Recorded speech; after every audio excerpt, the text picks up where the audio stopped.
حرام کی کمائی ہوئی کمائی جو ہے وہ پانی کی طرح بہائی جاتی ہے۔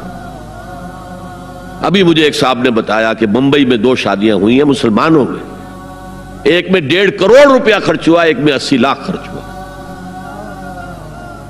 ہم نے وہاں اصلاحی تحریک شروع کی، ضیاء الحق صاحب نے بھی کوشش کی تھی، آرڈیننس پاس کیا تھا، لیکن یہ چیزیں قانون سے نہیں۔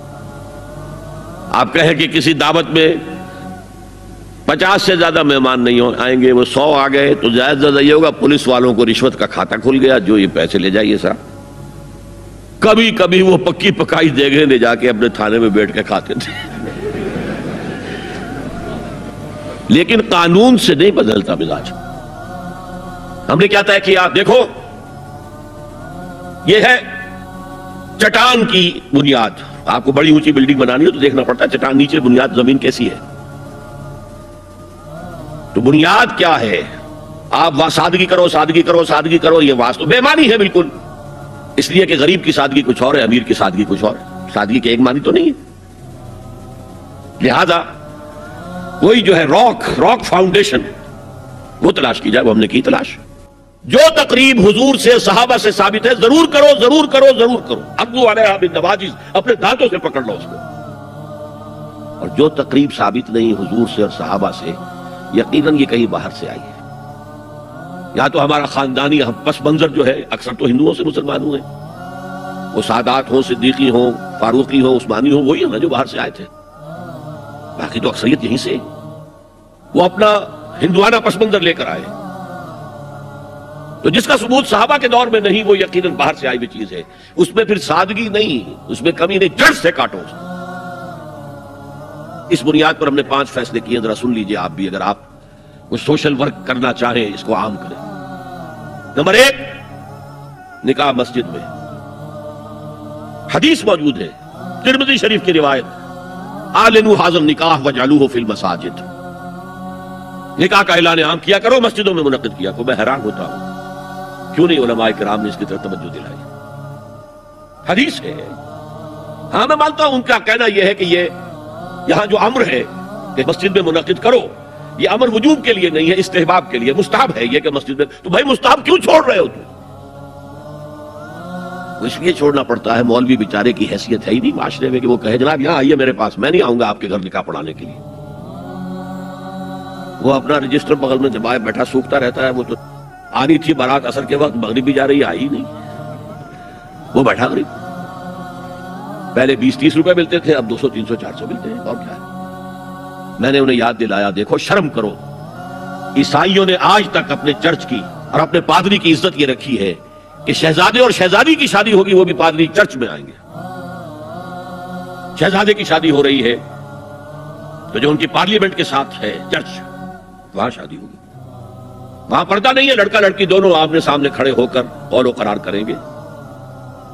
ہمارے ہاں پردہ ہے تو اس لیے لڑکی کے گھر بھی جائیں گے تو لڑکی تو محفل میں نہیں آئے گی، لڑکی کا ایک وکیل ہوگا، وہ وکیل اجازت لے کر آئے گا، 2 اس کے گواہ ہوں گے، اس کے سامنے اجازت لی گئی، پھر وہ نکاح خواہ کو اجازت دیں گے، وہ نکاح پڑھا دیں گے۔ پہلی بات یہ ہو گئی کہ نکاح مسجد میں۔ نمبر 2، نکاح کے موقع پر کوئی دعوت کام نہیں، کوئی ثابت نہیں۔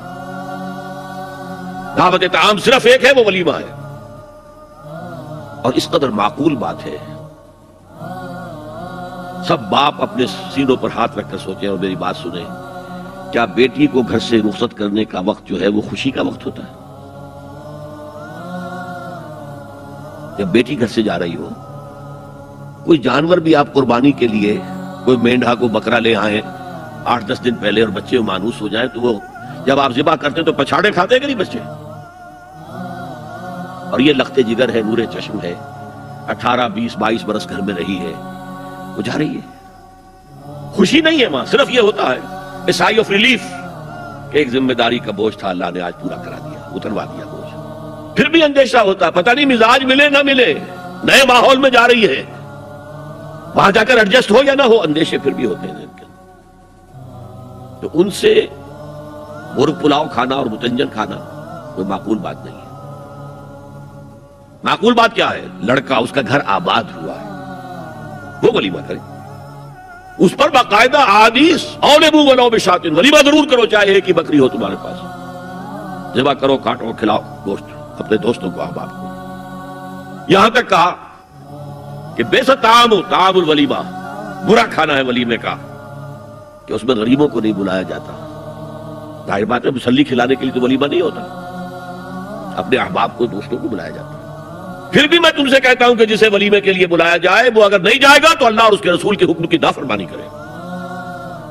تو جس رسول نے اتنی تفصیل سے حکم دیا ہو ایک دعوت کا، وہ دوسری دعوت میں بھی خیر ہوتا نہ بیان کرتا؟ جب نکاح مسجد میں اور کوئی دعوت طعام نہیں تو بارات کا تصور خلاص۔ بارات کس بلا کا نام ہے؟ قرآن میں تو کوئی ذکر ہی نہیں، عربی میں یہ لفظ ہی نہیں۔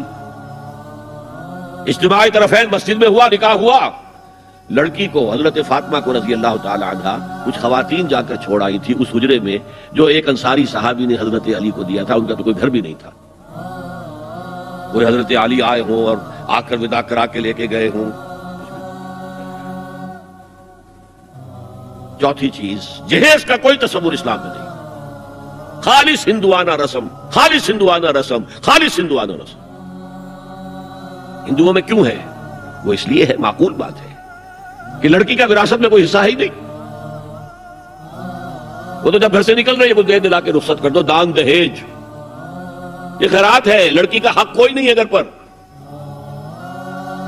اسلام میں تو لڑکی وارث ہے، والد فوت ہوں گے وراثت تقسیم ہوگی، والدہ فوت ہوگی کوئی ان کی ہے ملکیت وہ تقسیم ہوگی۔ شادی کے موقع پر کوئی جہیز اسلام میں نہیں، قطعاً نہیں۔ غلطی سے حضرت فاطمہ کے جہیز کو جہیز کہہ دیا گیا۔ وہ جہیز کیا تھا؟ ایک پیسہ بھی حضور کے اپنی جیب سے نہیں تھا۔ اس شادی میں خاص بات کیا تھی کہ دولہا کے ولی بھی حضور ہی ہے، اور کون ہے؟ علی کا کون تھا مدینے میں، اور دلہن کے والد بھی حضور ہیں۔ اب حضور پوچھتے ہیں حضرت علی سے تمہارے پاس مہر دینے کے لیے کچھ ہے؟ عرض کیا میرے پاس تو کچھ نہیں ہے۔ وہ فقراء صحابہ میں سے تھے۔ فرمایا مہر تو دینا ہے، تمہارے پاس ایک زرہ ہوتی تھی؟ جی ہاں زرہ تو ہے۔ انہوں نے یہ سمجھا زرہ تو جہاد کے لیے ہے، کوئی دولت تو نہیں ہے۔ فرمایا جاؤ اسے بیچو یا گروی رکھ کے قرض لے کر آؤ۔ وہ گئے، حضرت عثمان نے خرید لی اور کچھ دنوں کے بعد واپس کر دی ہدیۃً، یہ زرہ میں ہدیہ آپ کو کر رہا ہوں۔ اس وقت اگر کہتے چھوڑو علی، کہاں لو میں پیسے دے دیتا ہوں تمہیں، تو ان کی طبیعت پر بار ہوتا۔ اس پیسے سے حضور نے کچھ پیسے گھر بھیجے اندر، دلہن کو ذرا تیار کر دو، اور کچھ پیسوں سے وہ ایک گدا جس میں کھجور کی کھال بھری ہوئی تھی اور 2 تکیے جس میں کھجور کی کھال بھری ہوئی تھی، ایک مشکیزہ، کنویں سے پانی تو لانا ہی ہے نا، ایک چکی، جو ہو یا گیہوں ہو پیسنا تو ہے نا، کوئی 1-2 برتن اور، اللہ اللہ خیر صلی اللہ، یہ تھا جسے جہیز کہتے ہیں، جس میں ایک پیسہ بھی حضور کا شامل نہیں ہے۔ وہ حضرت فاطمہ کا مہر تھا جسے بنایا گیا،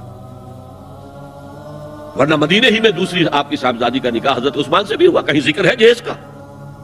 حضرت عثمان کا گھر بھرا ہوا، ہر چیزیں موجود، وہاں تو جہیز کا تذکرہ نہیں۔ بہرحال یہ شادی کو آسان کرو، زنا کو مشکل بناؤ۔ یہاں شادی کے لیے 9 من تیل ہوگا تو رادھا ناچے گی، ورنہ یہ کہ بڑی ہو رہی ہے، عمر ہو رہی ہے، سب کچھ ہو رہا ہے، لیکن کچھ تقاضے تو ہے نا، آخر کچھ تو کرنا ہوتا ہے نا، آخر کچھ نہ کچھ لوگوں کو تو کھانا کھلانا ہی ہوتا ہے نا، بارات تو آخر آئے گی ہی نا، کچھ نہ کچھ تو دینا ہی ہوگا، کچھ جوڑے کپڑے، کچھ یہ۔ اسلام کا فلسفہ جو میں نے 4-5 باتیں آپ کو بتا، فلسفہ یہ ہے کہ لڑکی کے باپ پر ایک پیسے کا بوجھ نہیں، انہوں نے لڑکی پال پوس کے تمہارے حوالے کر دیا، اور کیا چاہتے ہو تم؟ سارا مرد آزماں، مرد آفرین، مرد کو چیلنج دیا ہے، تم مرد ہو، مہر تم دو گے، اور سب سے بڑھ کر کیا ہو رہا ہے آج کل بھی ہوتا ہے، وہ ہمارے ایک کچھ کام ہوتے ہیں اسلامی، وہ بھی ہے کچھ وہی ہندوانہ پس منظر۔ نکاح کی محفل میں چھوارے کون لے کے آتا ہے؟ جی لڑکے والے، اور پلاؤ کن سے کھاتے ہیں؟ بھائی جس وقت تمہیں مرغ پلاؤ کھلا رہا ہے وہ چھوارے نہیں بانٹ سکتا تھا؟ یہ ہے اسلام اور غیر اسلام کا امتزاج۔ چھوارے لڑکے والے لے کر آئیں گے اور پھر دعوت اڑائیں گے لڑکی والوں کی طرف سے۔